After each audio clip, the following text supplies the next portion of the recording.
What's up, YouTubers? Today we're going to review Alton Towers in Alton, which is a small village in Stoke-on-Trent.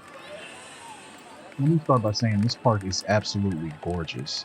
This place really looks like a kingdom. There's a huge castle just beyond the main plaza.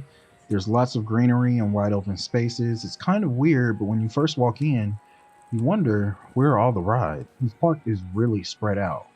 For those who have issues walking, this park will be a challenge for you. I was about a year and a half out of a full knee reconstruction when I went, and it was very tough on me.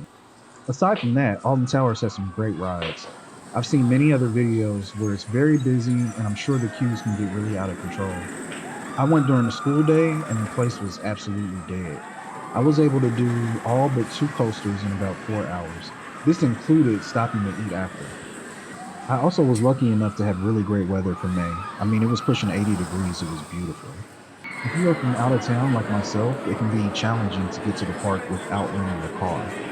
I was staying in London and took the train up to Stoke-on-Trent for a day trip. From there, I took an Uber to the park. That was Cape. Getting back, on the other hand, was a little more difficult. This is a small countryside town, and the only Ubers that were popping up were those that were dropping off park goers. And there were many other park goers that were trying to Uber out of there as well. It wasn't just me. So be mindful of that. I had a train to catch, and if I had missed it, I would have been stuck in Stoke-on-Trent overnight. Alton's for everybody. There's a great kids area to the right of the park when you first enter. There are family coasters and rides scattered throughout. I do think Alton Towers could take advantage of the land it occupies and build something great. The Smiler, Wicker Man, and Nemesis are masterpieces. But some of the other rides just don't compete with today's coasters, even though they were the first of their kind when they debuted.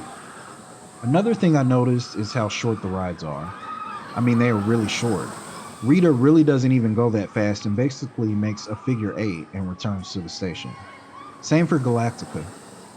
I think some of their coasters could be replaced at this point, or maybe add some longer coasters to boost the park's lineup, like Wicker Man. Wicker Man is a great ride, it's absolutely fantastic. It looks wonderful. Unfortunately, I don't have footage of it. And it's just an absolutely great ride. And it's a long ride. It was probably the longest ride at Alton Towers. All in all, Alton Towers is definitely worth visiting if you've never been. It was on my bucket list for some time, and I'm really glad that I made the trip. Comment below what you think of Alton Towers, and as always, subscribe for more adventures.